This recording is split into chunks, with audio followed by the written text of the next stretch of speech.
Hey folks, Simon here from Velo Performance, and I'm just doing a wrap up of my training for June. Now, it's only 2 weeks away until Tour du Mont Blanc, which I'm really excited about. I've been waiting for this for almost 3 years, thanks to COVID. Anyway, so I just thought I'd run over what I've been doing in my training this month. It's gone pretty well, but I have made a few mistakes. And I think in the interest of just being really open, I'll discuss exactly what I've done and what I did to sort of make sure that I got back on track.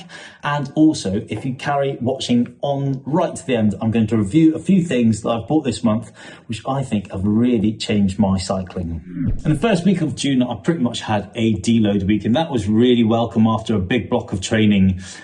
So I dropped volume and dropped intensity, and I felt really fresh after that week. And in the next 3 weeks, I had a build in volume, so that was planned in training peaks, keeping the intensity that I'm normally used to. But here's the fly in the ointment: the 200-mile solo solstice ride that I did. And yeah, I rode that really strong. And if you look at the total volume I did over the week, that is not uncommon from what I'm doing currently at the moment. I generally can handle that sort of volume and intensity quite happily.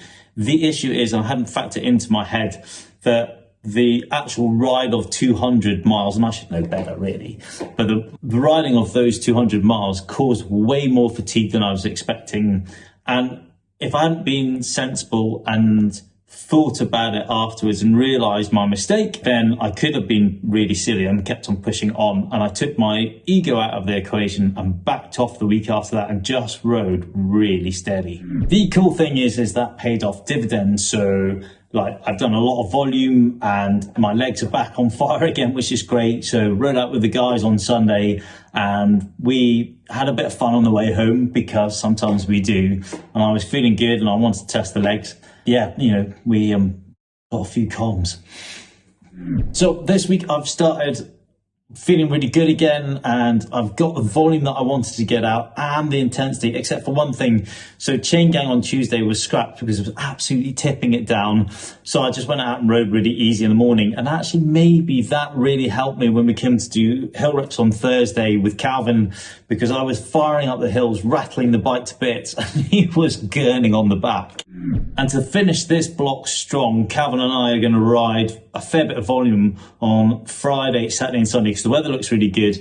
And that's basically just going to like really push us further with the volume to get as much sort of fatigue into the body as we can, so then we can like back it off and allow our body to absorb all of that volume, and that should see us right on race day. Right, let's talk some stats to sort of like just show you what I've been doing as total volume over the month. So for the whole of June, I've ridden 1,158 miles.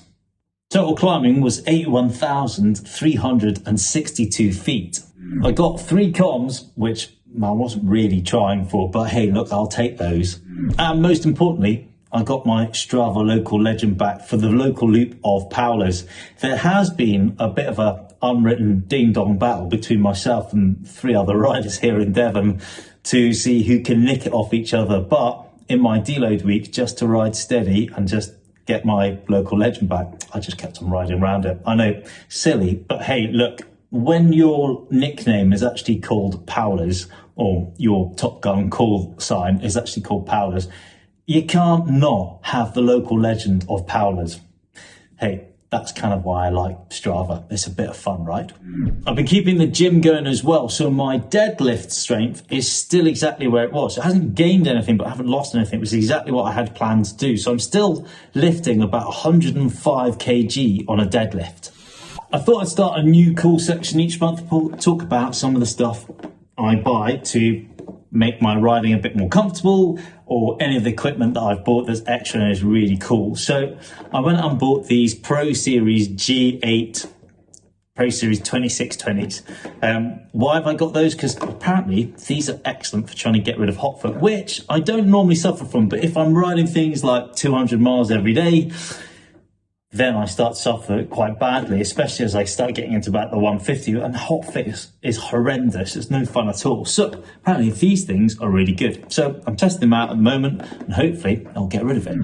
And another thing I went out and bought myself is a new Gore-Tex jacket from Rafa in their club riding kit. Now, I've never been a Rafa fan until last year when my brother bought me a set of Rafa kit, and then I was a massive convert. And actually, I really like their kit, and the Gore-Tex jacket is amazing. So I rode this. I rode in this after the 200 on a particularly damp afternoon, and it was warm, so it was a bit humid and muggy, so it felt like it was going to thunderstorm. And I thought, well, I wonder if this is going to make me sweat more, and it wasn't at all like that. It kept me dry and it also kept me cool. So this has been a great purchase. Typically, as a rubbish YouTuber, I forgot to do an outro to say, if you've enjoyed this video, please hit like, hit share. If you're new to the channel, follow. I'd be much appreciated if you did. And look, if you like my content and you've watched some of my stuff, put some comments in below. Let me know what you want me to talk about. I hope you've enjoyed this video, and I'll be back next week.